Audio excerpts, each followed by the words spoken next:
বিবেকানন্দ থাকলে পরে তো সুসাইড করে নেবে আপনার কথা শুনলে, যে ভাইপো আমার নাম নিয়েছে মুখে, এই জীবন আমি রাখতে পারবো না, পুড়িয়ে মারিয়ে দেওয়া হয়েছে, মেরে দেওয়া হয়েছে।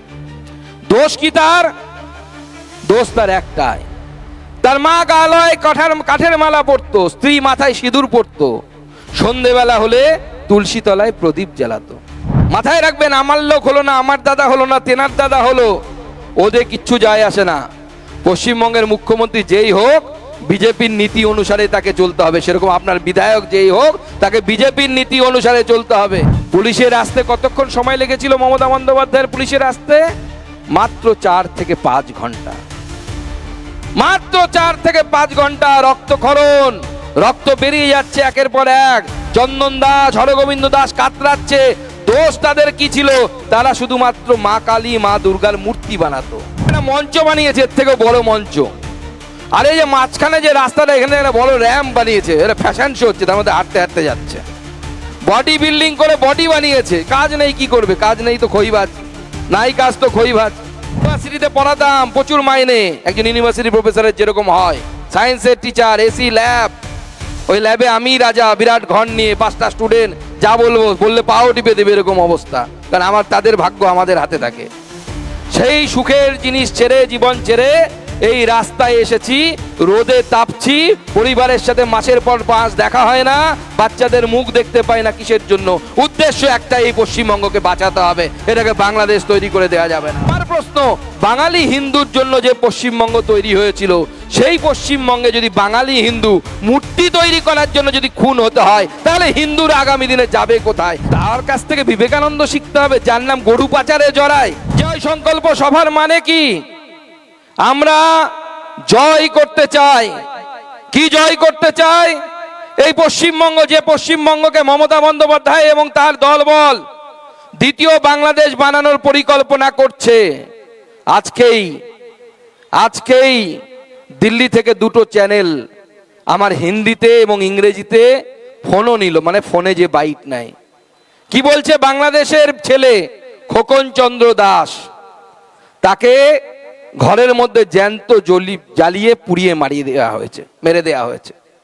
দোষ কি তার? দোষ তার একটাই, তার মা গালয় কাঠের মালা পরতো, স্ত্রী মাথায় সিঁদুর পরতো, সন্ধেবেলা হলে তুলসী তলায় প্রদীপ জ্বালাতো। কিছুদিন আগে দীপুচন্দ্র দাস, তাকেও তাই করা হলো।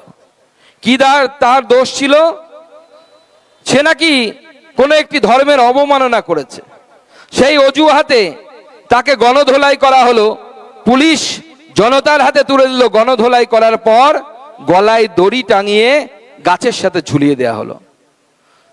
বডিটা নড়ছে, তখনও ঠোঁটটা কাঁপছে, চোখের পাতাটা টিপটিপ করছে, অর্থাৎ জ্যান্ত আছে। সেই সময় কেরোসিন তেল, পেট্রোল দিয়ে আগুন জ্বালিয়ে দেওয়া হলো। দোষ কি তার? একটাই দোষ, তার দোষ হচ্ছে হিন্দু। হিন্দু হওয়া কি কোনো দোষের? আপনাদের কি মনে হয় কোনো দোষের? আজকে বাংলাদেশে এই পরিস্থিতি তৈরি হচ্ছে, আপনারা বলছেন সুকান্ত দা এ তো বাংলাদেশের খবর, আপনি এখানে বলছেন কেন?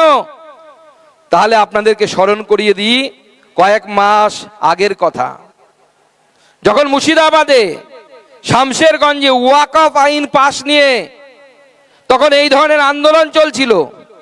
মুর্শিদাবাদের শামশেরগঞ্জ, হরগোবিন্দ দাস, তার ছেলে চন্দন দাস, বাড়ির সামনে পাশের বাড়ির কাকু কুপিয়ে মেরে দিল। চোখের সামনে তার মা দেখেছে ছেলেকে কোপাতে, স্ত্রী দেখেছে স্বামীকে কোপাতে। পালিয়ে গিয়ে অন্য রাজ্যে গিয়ে আশ্রয় নিয়েছিল, বাঁচাতে পারেনি নিজের স্বামীকে, নিজের পুত্রকে। পুলিশের আসতে কতক্ষণ সময় লেগেছিল মমতা বন্দ্যোপাধ্যায়ের? পুলিশের আসতে মাত্র 4 থেকে 5 ঘন্টা, মাত্র 4 থেকে 5 ঘন্টা। রক্তক্ষরণ, রক্ত বেরিয়ে যাচ্ছে একের পর এক। চন্দন দাস, হরগোবিন্দ দাস কাতরাচ্ছে। দোষ তাদের কি ছিল? তারা শুধুমাত্র মা কালী, মা দুর্গার মূর্তি বানাতো। কি বলে, এখানে আসার সময় দেখলাম অনেকে মূর্তি বানানোর কাজ করে, আছে কি না? আমরা বলি মূর্তিকার, মৃৎশিল্পী, এক একজন এক এক নামে ডাকে। এটাই তাদের দোষ ছিল। তারা বিজেপি করতো না, তারা আরএসএস করতো না, বিশ্ব হিন্দু পরিষদ করতো না, মাথায় গেরুয়া ফেটি বোধে জয় শ্রীরাম তারা বলেনি। কংগ্রেসের সদস্য ছিল, সিপিএম এর সদস্য ছিল, সেকুলার ছিল। আজকে মুর্শিদাবাদ আর বাংলাদেশ কি মিল দেখতে পাচ্ছেন না পাচ্ছেন না? যদি মিল দেখতে পান তাহলে আগামী প্রজন্মের জন্য সজাগ হন। আমি সেই জন্য এসেছি, কারণ আমি অনেক আগে এই ডাকটা শুনতে পেরেছি। সুকান্ত মজুমদার নেতা শখে হতে আসেনি। ইউনিভার্সিটিতে পড়াতাম, প্রচুর মাইনে, একজন ইউনিভার্সিটি প্রফেসরের যেরকম হয়, সায়েন্সের টিচার, এসি ল্যাব, ওই ল্যাবে আমি রাজা, বিরাট ঘর নিয়ে 5টা স্টুডেন্ট, যা বলবো বললে পাও টিপে দেবে, এরকম অবস্থা। কারণ আমার তাদের ভাগ্য আমাদের হাতে থাকে। সেই সুখের জিনিস ছেড়ে, জীবন ছেড়ে এই রাস্তায় এসেছি, রোদে তাপছি, পরিবারের সাথে মাসের পর মাস দেখা হয় না, বাচ্চাদের মুখ দেখতে পাই না। কিসের জন্য? উদ্দেশ্য একটা, এই পশ্চিমবঙ্গকে বাঁচাতে হবে, এটাকে বাংলাদেশ তৈরি করে দেওয়া যাবে না। মনে রাখবেন, এই উদ্দেশ্য নিয়ে আমাদের লড়াই। আমাদের লড়াই শুধু এই লাল বাড়ির দখল বা নীল বাড়ির দখল নেওয়া নয়, এই পশ্চিমবঙ্গকে রক্ষা করার লড়াই। এই পশ্চিমবঙ্গকে রক্ষা করতে হবে, দায়টা আমাদের। বলুন কেন দায় আমাদের? ইতিহাস মনে রাখতে হবে বন্ধুগণ। আমি যখন আসছিলাম, আমার আগে সম্ভবত কেউ বক্তব্য রাখছিলেন আপনাদের এই মঞ্চ থেকে, সেই ইতিহাস উনি বলছিলেন, অল্প করে বলেছেন। 1946 সাল, এই গোটা ভারতবর্ষে তখন কোন অংশটা পাকিস্তান হবে, কোন অংশটা পশ্চিমবঙ্গ হবে, কোন অংশটা ভারতবর্ষ হবে, তা নিয়ে তখন ভোটাভুটি চলছে। সেই সময় যেহেতু ঠিক হয়েছিল হিন্দু বহুল এলাকা হিন্দুস্তানে থাকবে, মুসলিম বহুল এলাকা পাকিস্তানে যাবে, কি করলেন? পুরো বাংলা, তখন যে বঙ্গপ্রদেশ অর্থাৎ এখনকার বাংলাদেশ আর বর্তমানের যে পশ্চিমবঙ্গ, এই দুটো মিলে যে বঙ্গপ্রদেশ, সেখানে মুসলিমরা সংখ্যাগরিষ্ঠতা ছিল। স্বাভাবিকভাবে গোটা বঙ্গ, ইউনাইটেড বেঙ্গল ইংরেজিতে যাকে বলে, সেই ইউনাইটেড বেঙ্গল সেটা বাংলাদেশে অর্থাৎ পূর্ব পাকিস্তানে যাবার কথা। ডক্টর শ্যামাপ্রসাদ মুখার্জি বললেন না, হতে পারে না। যদি পুরো বাংলায়, যদি কলকাতা যদি বাংলাদেশে অর্থাৎ পূর্ব পাকিস্তানে চলে যায়, বাঙালি হিন্দুর কি হবে? ঘাটালের লোকেদের কি হবে? দাসপুরের লোকেদের কি হবে? এরা কোথায় যাবে? তার সাথে সুনীতি কুমার চট্টোপাধ্যায়, মেঘনাথ সাহা, বিজ্ঞানী যাদের নাম আমরা বইয়ে পড়েছি, তারা সবাই আন্দোলনে নামলেন। পশ্চিমবঙ্গ নামক একটা নতুন বাচ্চার জন্ম হলো, একটা রাজ্যের জন্ম হলো। আর সেই পশ্চিমবঙ্গকে বলা হলো বাঙালি হিন্দুদের থাকার জায়গা।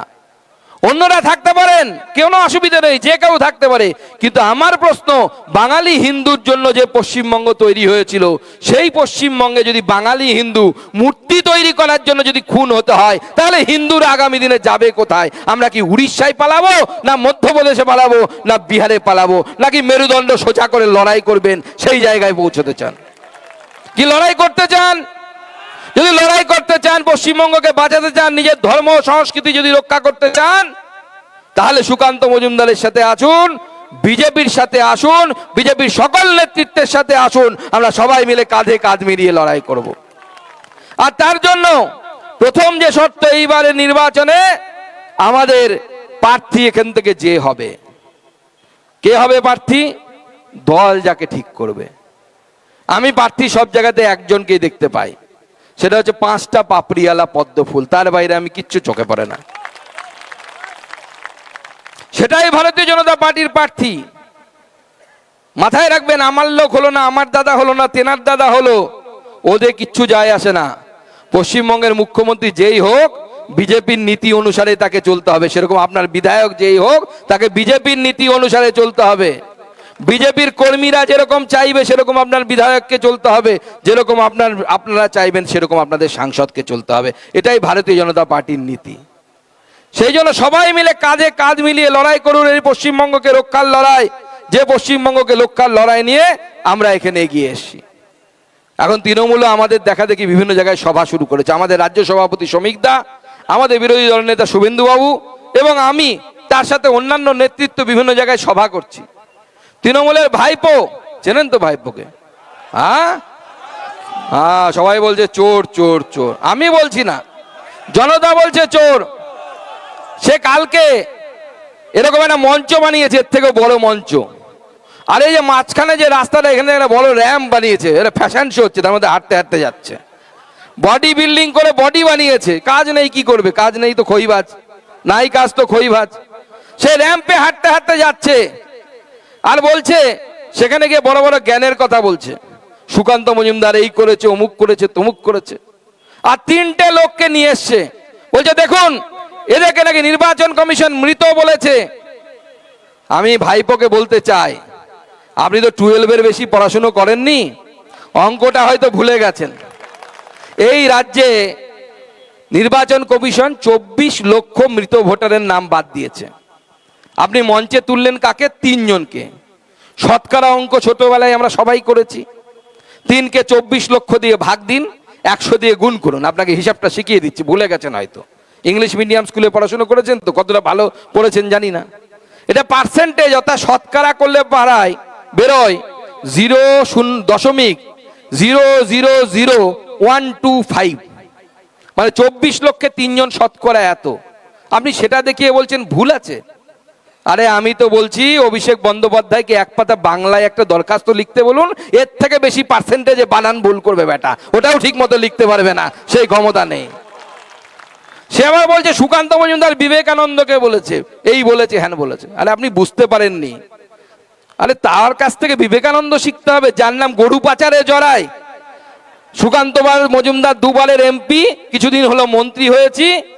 বুক ঠুকে বলতে পারি, আমার লোকসভা কেন্দ্র থেকে শুরু করে পশ্চিমবঙ্গের বিভিন্ন জায়গায় একজনও যদি বলে থাকে যে সুকান্ত মজুমদার আমাদের কাছ থেকে 5 টাকা চুরি করে খেয়েছে, আমি রাজনীতি থেকে বিসর্জন দিয়ে দেবো, রাজনীতি বিসর্জন দিয়ে চলে যাব। সে আমাকে বিবেকানন্দ শেখাচ্ছে। আরে বিবেকানন্দ বুঝতে হলে আমি বলছি এই 26-এর পর তো অনেক টাইম থাকবে আপনার। উনি বলছেন দিল্লিতে গিয়ে chief election commissioner Gyanesh Kumar, তার কাছে গিয়ে বলেছে আঙুল উঁচিয়ে কথা বলবেন না। আরে বাবা, একজন আইএএস অফিসার, আইআইটি কানপুর থেকে ইঞ্জিনিয়ারিং পাস করার পর আইএএস এর পরীক্ষা দিয়ে হয়েছে, সে আঙুল উঠাবে না ওই 12 পাসের কাছে? সে নাকি আঙুল উঠাবে, সে নাকি জনপ্রতিনিধি। আরে ভোট চুরি করে যে জনপ্রতিনিধি হয়েছে তাকে কেউ সম্মান করে না, ভোট জিতে জনপ্রতিনিধি হতে হয়। আপনি 5000-এ ভোট জিতলে পরেও সেই সম্মান আপনি পাবেন, কিন্তু ভোট চুরি করে আপনি বিবেকানন্দ সুকান্ত মজুমদারকে শেখাতে আসবে না। ছোটবেলা থেকে যারা আমার বাড়ি যেত, ভাইপো শুনে রাখুন কানে তেল দিয়ে, সুকান্ত মজুমদারের পড়ার একটা ছোট্ট ঘর ছিল, মধ্যবিত্ত পরিবারের মানুষ। সেই ঘরে কোন সচিন তেন্ডুলকারও ছবি লাগেনি, শাহরুখ খানেরও ছবি লাগেনি, আমির খানেরও ছবি লাগেনি। একটা ছবি লাগানো থাকতো পেপার থেকে কেটে, তার নাম হচ্ছে স্বামী বিবেকানন্দ। আমরা তাকে দেখে বড় হয়েছি। আপনি আমাকে বিবেকানন্দ শেখাতে আসবেন না। আরে গরু পাচারকারী যদি বিবেকানন্দের কথা বলে কেমন লাগবে বলুন তো? আরে বিবেকানন্দ থাকলে পরে তো সুসাইড করে নেবে আপনার কথা শুনলে, যে ভাইপো আমার নাম নিয়েছে মুখে, এই জীবন আমি রাখতে পারবো না, রেল লাইনে বডি দেব, মাথা দেব না। বিবেকানন্দ গান গাইবে, এরকম অবস্থা হবে, আপনার পাল্লায় পড়বে। আর আপনি বিবেকানন্দ নিয়ে বড় বড় জ্ঞান দিচ্ছেন। আমি দেখছি যে কালকে ভাইপো কি বলেছে, আজকে আলিপুরদুয়ারে গেছে, আলিপুরদুয়ারে গিয়ে বলেছে 5 মিনিট লাগবে, আলিপুরদুয়ার নাকি সবুজ হয়ে যাবে। আলিপুরদুয়ারে অনেক চা বাগান, এমনিই সবুজ, এমনিই সবুজ। কিন্তু আর কি চুরি করবেন ওখান থেকে? বালি চুরি করে নদীগুলো শেষ, নদীতে হরপা বান আসছে, নদী শেষ, নদীর বাঁধ শেষ, পাথর শেষ। এখানে কি চুরি করে তৃণমূলের নেতারা? মাটি। আমরা ছোটবেলায় পড়তাম, ছোটবেলায় জীবন বিজ্ঞান আপনারাও নিশ্চয়ই পড়েছেন স্কুলে। আমরা পড়তাম তৃণভোজী প্রাণী হয় আর মাংসাশী প্রাণী হয়, তাই তো? আর মানুষকে বলা হয় সর্বভুক প্রাণী, মানুষ সব খায়। কিন্তু মানুষেরও ভাগে, মানুষ বালি, ইট, সিমেন্ট, পায়খানা এগুলো খায় না। তৃণমূল হচ্ছে এমন প্রথম মানব প্রজাতি, তারা পায়খানা থেকে বাড়ি সব খেয়ে হজম করতে পারে। এটা কোনো মনুষ্য প্রজাতি পারে না, একমাত্র তৃণমূল কংগ্রেস এটা করতে পারে, সেই জন্য তারা সব কিছু খাচ্ছে। আরো ভালো ভালো খবর দেখতে সাবস্ক্রাইব করুন বাংলা হান্টের ইউটিউব চ্যানেল। বাংলা হান্টের আরো খবর দেখতে নজর রাখুন। বাংলা খবর মানেই বাংলা হান্ট।